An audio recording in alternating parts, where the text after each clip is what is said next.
आज के इस चुनावी सभा में उपस्थित हमारे सीनियर लीडर श्री शरद पवार जी,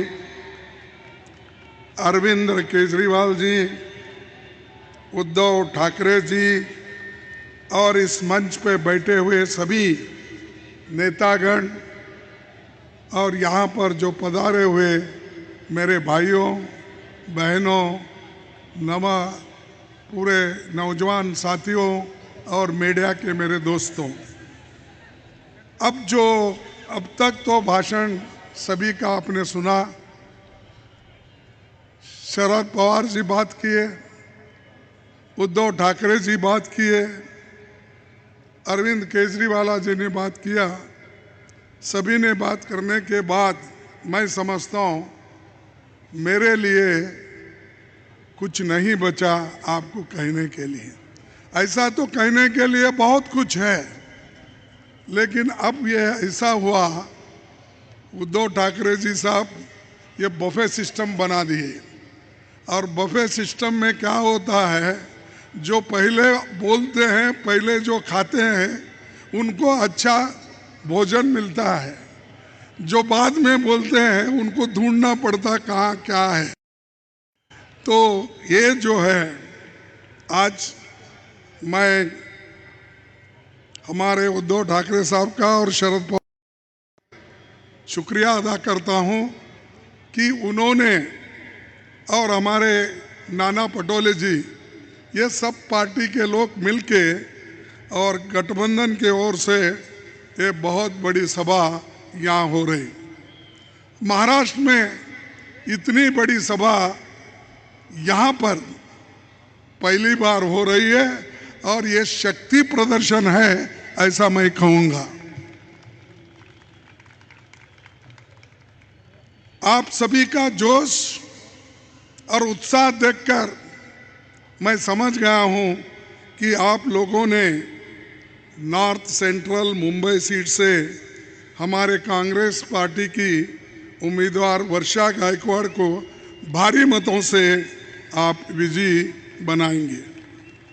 आप सब उनको जानते हैं और वो भी आपको जानती है, और बहुत से काम उन्होंने मिनिस्टर के नाते भी किया और ऑर्गेनाइजेशन में भी हमारे पार्टी के ओर से बहुत से काम उन्होंने यहाँ पर की।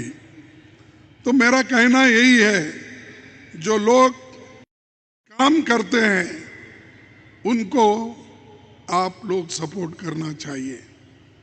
ये तो भूमि, जैसा कि वक्ता ने कहा, ये भूमि है महाराष्ट्र छत्रपति शिवाजी महाराज की जमीन है और ये महात्मा ज्योतिबा फुले की है, सावित्रीबाई फुले की है, संत ज्ञानेश्वर, संत नामदेव, संत तुकाराम, टुकड़े महाराज, ऐसे कई संत इस धरती पे महाराष्ट्र में पैदा हुए और सामाजिक न्याय के लिए उन्होंने लड़ा। सबसे महान नायक डॉक्टर बाबा साहब अंबेडकर की ये धरती है। उन्हीं के वजह से आज हम कुछ रिजर्वेशन पाए हैं, या सब कुछ जो बुनियादी हक हमको जो मिले हैं, ये उन्हीं के वजह से मिले हैं। बहुत से लोग बहुत कुछ बात करते हैं, अगर महाराष्ट्र में पूना पैक्ट अगर नहीं होता, आज आपको कोई रिजर्वेशन नहीं मिलता। ये रिजर्वेशन वहां से शुरू होगा जब बाबा साहब अंबेडकर महात्मा गांधी जी के बीच जो एक एग्रीमेंट हुआ, वो वैसा ही चलते चलते आया और कॉन्स्टिट्यूंट असेंबली में भी रिजर्वेशन उसको लागू किया गया। यह ऐसी भूमि है जिसको ये लिमिट नहीं है, मेरा महाराष्ट्र, मेरे लोग, मेरे लीडर नहीं है। ये महाराष्ट्र छोड़ के दिल्ली तक, पंजाब तक, जम्मू कश्मीर तक इन नेताओं का नाम है। महात्मा फुले सिर्फ महाराष्ट्र के लिए ही नहीं है, महात्मा फुले कन्याकुमारी से कश्मीर तक उनको फोटो लगती है। बाबा साहब अंबेडकर सिर्फ मुंबई के नहीं, लेकिन उनको फोटो हर जगह लगती है। केजरीवाल अपने बाजू में लगा के बैठता है। मैं ये क्यों कह रहा हूं कि यहाँ के जो लीडर्स हैं, संत हैं, वो सारे लोग पूरी समाज का, पूरे देश का और समाज के बारे में सोचने वाले महापुरुष यहाँ पर हुए। इसीलिए मैं उन सबको नमन करता हूं। और एक बात मैं आपके सामने कहना चाहता हूं कि मोदी जी हर जगह कुछ ना कुछ बोलकर वो अपना ज्ञान बोलो अज्ञान बोलो, क्या है मुझे समझ में नहीं आता, वो प्रदर्शन करते हैं और कहते हैं, रोते हैं। मैं अहमदाबाद गया था, अहमदाबाद में उनकी एक रैली चल रही थी, हमारी एक रैली दूसरे जगह थी। उन्होंने वहां पर भाषण किया। बहनों, आप सोचिए, अगर कांग्रेस की गठबंधन सरकार बनेगी तो आपके पास 2 एकड़ जमीन है तो 1 एकड़ वो मुसलमानों को देंगे। और उन्होंने ये भी कहा, आपके घर में जो सोना चांदी जो कुछ भी है उसका एक्सरे करके बाहर लाकर बंटवारा करेंगे। ये प्राइम मिनिस्टर बोलता है। और दूसरा यहां तक भी बोला, मुझे और भी हंसी आई, अगर आपके पास 2 भैंस हैं, 1 भैंस उन्होंने मुसलमान को देंगे। ये उन्होंने कहा। आप पढ़े होंगे, आप देखे होंगे।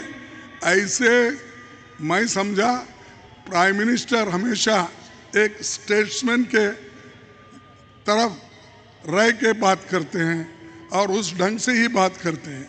लेकिन यहां तो प्राइम मिनिस्टर ऐसे हैं, जमीन से लेकर भैंस तक बंटवारा करने की बात करते हैं। और उन्होंने ये भी बात किया कि मोदी सबको लेके चलता है।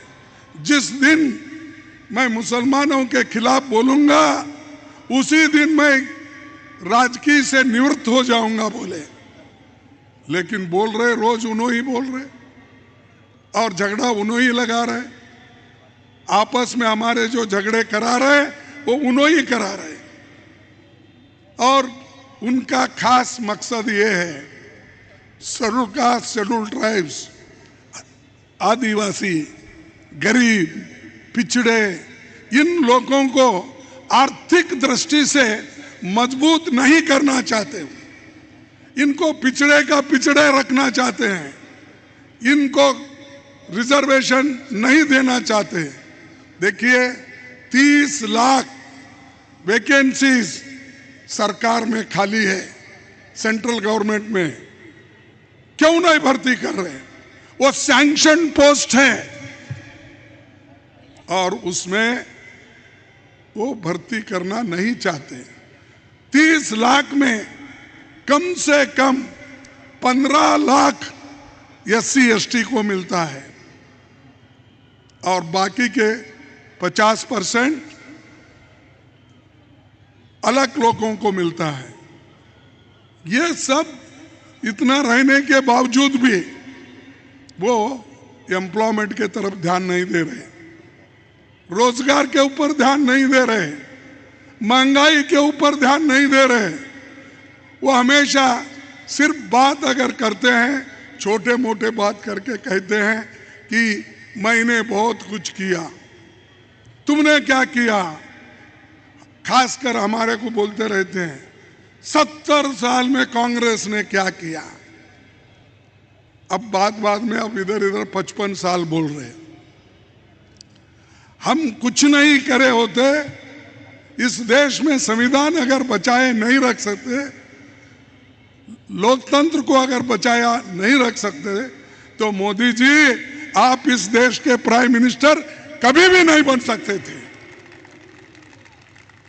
हमने उसको सुरक्षित रखा, हमने जनतंत्र को सुरक्षित रखा, इसीलिए शाह और आप उस गद्दी पे बैठे हो। और हर चीज को मोदी है तो मुमकिन है, मोदी की गारंटी, उसका उल्लेख भी हमारे उद्धव ठाकरे जी ने किया। मोदी की गारंटी क्या है?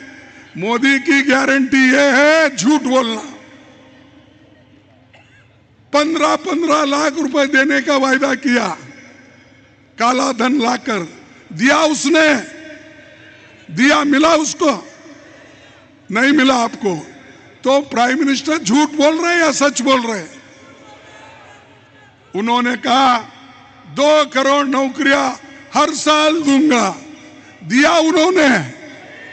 नहीं दिया। ये भी झूठ है ना।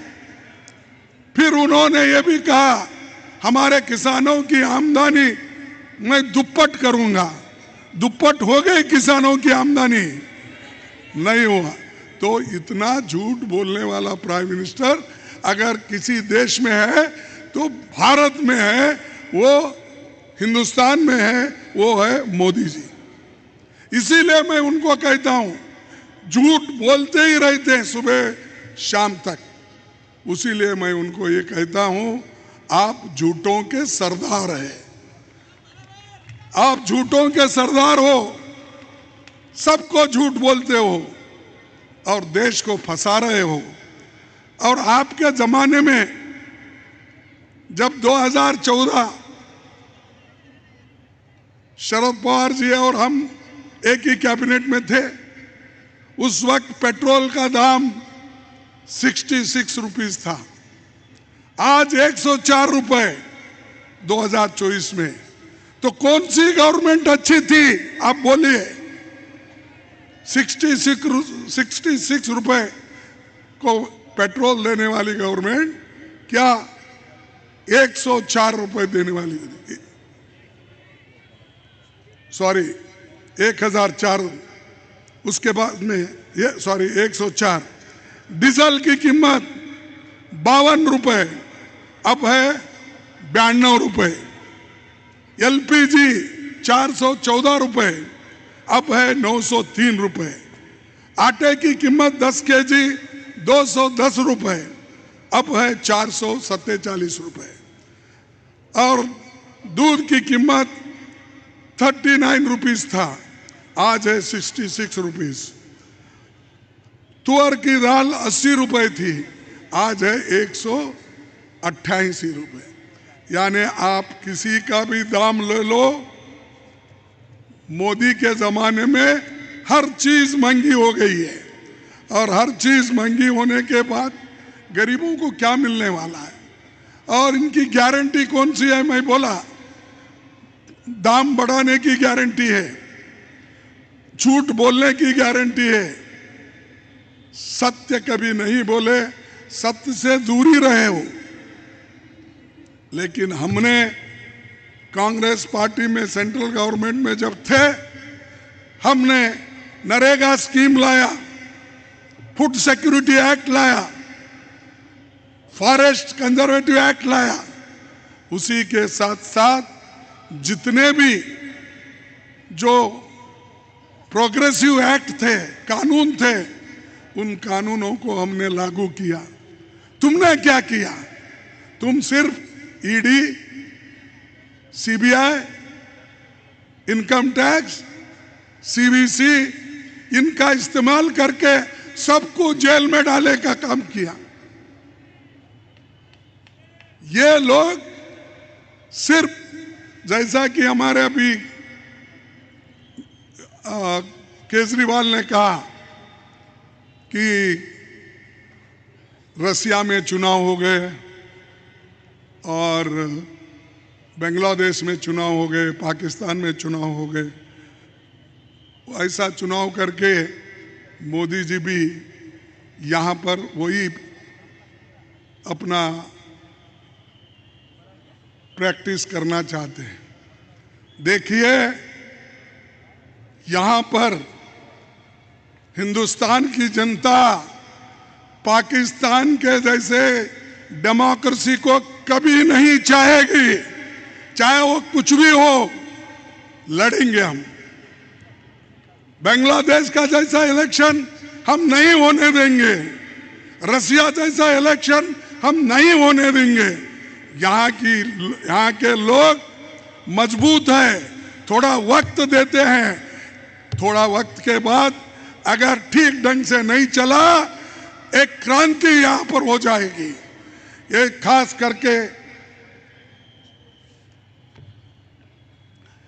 करके हमने जो आज शपथ लिया, इस देश में संविधान बचाने का शपथ लिया है। इसको बचा के रहेंगे, हर कीमत पे बचाएंगे। ये संविधान सबके लिए है, सिर्फ रिजर्वेशन के लिए नहीं है। ये संविधान हमारे मूलभूत अधिकारों के लिए है। बोलने का अधिकार, लिखने का अधिकार, हमको जो काम करना चाहिए उसका अधिकार, हर चीजों का अधिकार इस किताब में है। इसको छीनना चाहते हैं। मोदी जी, आप लाख कोशिश करो, आप कभी इसको छू नहीं सकते और आपकी आरएसएस भी इसको छू नहीं सकती। यह अपना दावा है जिसके लिए लोग लड़े, मरे, कुर्बानी दी, और उन लोगों के सामने ही ये कॉन्स्टिट्यूशन आप बदल नहीं सकते। और कोई बदलने की कोशिश किया तो आप समझिए बीजेपी का नाम और निशाना नहीं रहेगा। और एक मैं खास बात बोलने जा रहा हूं। मोदी जी हमेशा क्यों रोते मुझे समझ में नहीं आता। वो बोले, परसों मैं सुना, और नॉमिनेशन भरने के बाद वो लोगों के सामने लोगों को संबोधित कर रहे थे भाषण। वो क्या बोले, मैं यहां नहीं आया, मुझे मां गंगा ने बुलाया, मां गंगा ने बुलाया इसीलिए मैं यहां पर आया हूं। अरे मां गंगा तो आपको कहीं से भी आशीर्वाद देती थी, वहीं से लड़ना था गांधीनगर से, वहां छोड़ के यहां आके मां गंगा बुलाई।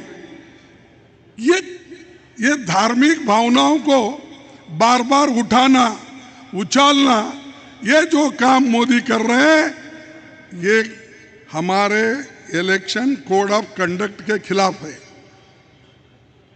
लेकिन मोदी हमेशा रोते भी रहते हैं, बोलते भी रहते हैं, झगड़ा लगाते भी रहते हैं, और उन्होंने इतने माहिर है कि जो बात उन्होंने एक दिन पहले बोले, दूसरे दिन अगर कोई पत्रकार पूछा, आजकल पत्रकारों से तो नहीं मिलते, एक एक लोगों को बुलाते हैं, पहले ही वो रेडीमेड रहता है, वो रेडीमेड को वो अपने टीवी में डलवा देते हैं।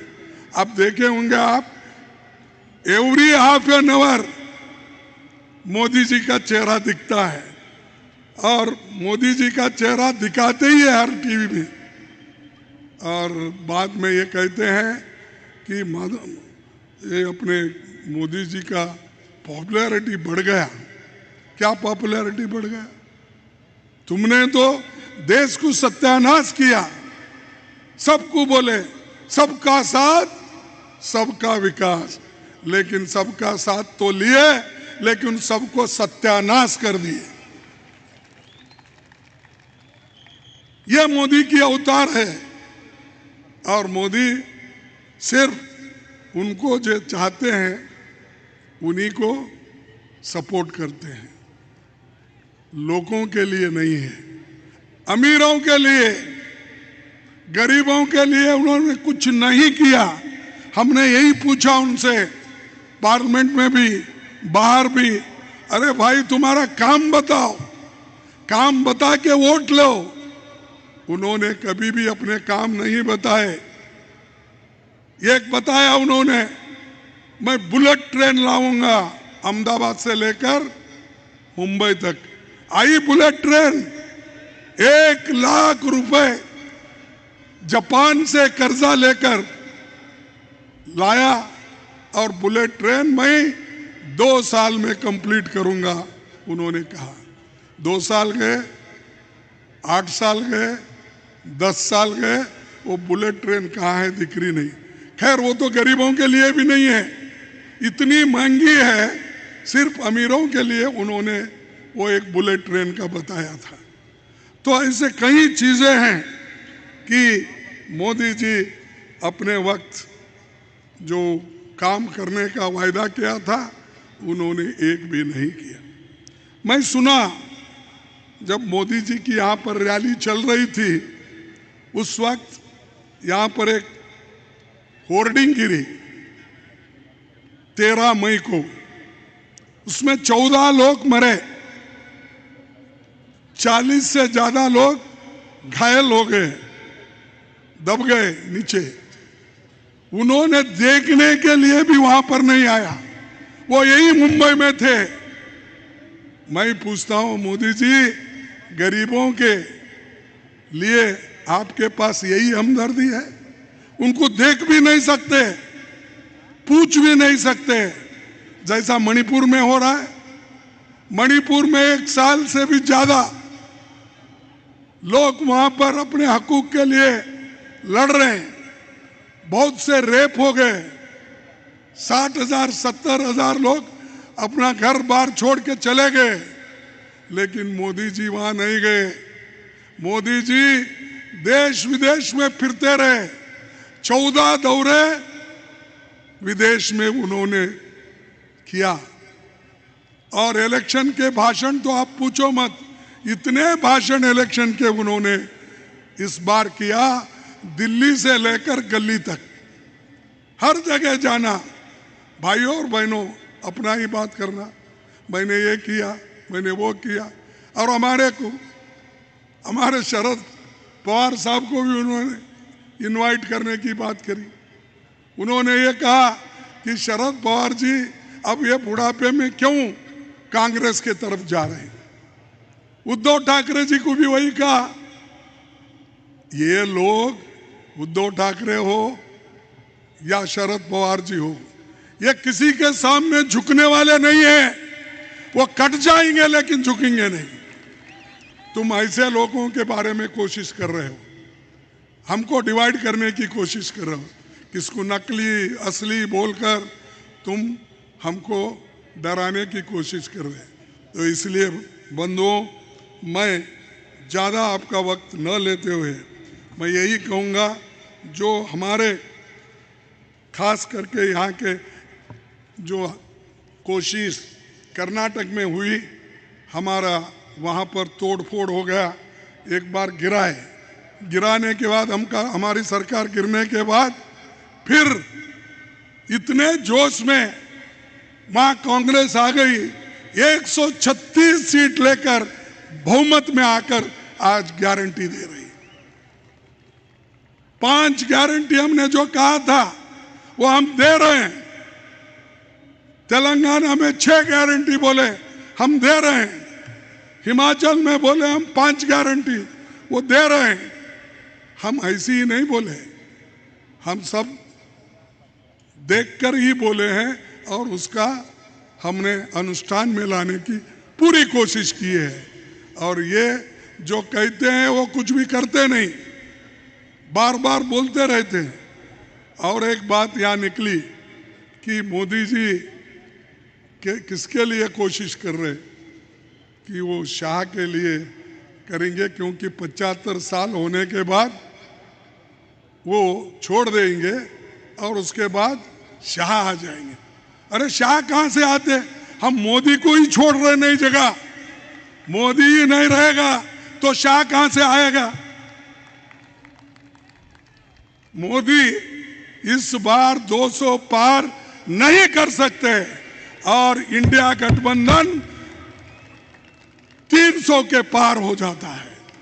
यह मैं हर जगह फिरा हूं, हर स्टेट गया हूं और हर स्टेट में अंडर करंट है और मोदी डर गए हैं और डर के भयका हुए बातें कर रही हैं। कभी कुछ कहते हैं, कुछ कहते हैं। तो इसलिए आप डरो मत, मोदी कुछ भी करने दो, अरे इस देश को तो आजादी हमारे लोगों ने दिलाई। सूली के इसमें फांसी पे चढ़े, बहुत से लोग स्कूल छोड़ दिए, कॉलेज छोड़कर इस देश को आजादी दिलाए। मोदी जी की कंट्रीब्यूशन क्या है? आरएसएस की कंट्रीब्यूशन क्या है? उन्होंने देश के लिए कुछ भी किए बिना सुबह से शाम तक कांग्रेस को गालियां देना। सुबह उठते ही राम का नाम कम लेते हैं, कांग्रेस का नाम ज्यादा लेते हैं। राहुल गांधी का, सोनिया गांधी का, यहां तक कि उन्होंने जवाहरलाल नेहरू को भी अपनी बातें सुनाते हैं, कड़वी बातें। तो ऐसे लोग देश बना सकते हैं। तो भाइयों, मैं आपको ज़्यादा और ज़्यादा बिठाने की यहाँ पर कोशिश नहीं करूँगा। तो मैं आपसे एक ही रिक्वेस्ट करूँगा कि इस देश के लोकतंत्र को बचाओ, संविधान को बचाओ। यही मैं बात आपके साथ बचाएंगे, संविधान को बचाएंगे, लोकतंत्र को बचाएंगे। और आखिरी मैं कहूँगा कि हमारे जो यहाँ पर के कैंडिडेट हैं, वर्षा गायकवाड़ जी, भूषण पाटिल, अरविंद सावंत जी, अनिल देसाई जी, संजय पाटिल, शिवसेना, अमोल कीर्तिकर, ये सभी लोग इंडिया गठबंधन के शेर हैं। ये सभी लोग ये मजबूत हमारे खंबे हैं। अगर किसी ने इसको तोड़ने की कोशिश की, वो तोड़ने का नहीं होगा। और हम आगे बढ़ेंगे, आपके आशीर्वाद से चुन के आएंगे, फिर आपकी सेवा करेंगे। धन्यवाद। जय हिंद, जय हिंद, जय हिंद, जय भीम, जय भीम। सबको धन्यवाद। जय महाराष्ट्र।